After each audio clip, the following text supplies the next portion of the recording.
Kaz was going to Earth alone, despite my command that we arrive together. We will work on your compliance.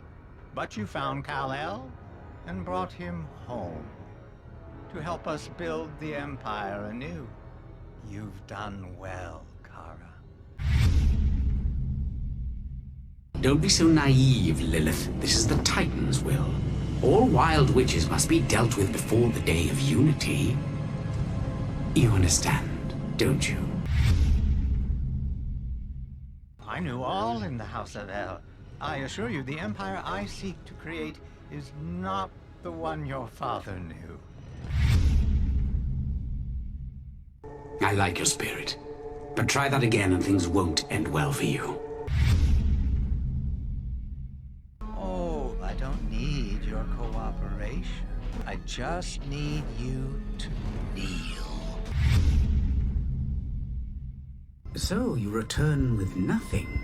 Is this the thanks I get for taking you in? I am tired of having this same conversation, Kara. These planets are worthy. They are beautiful. They are special. You refused to destroy them, even under direct orders.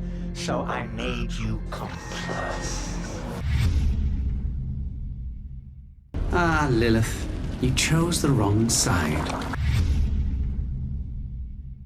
There is no more Kal-El.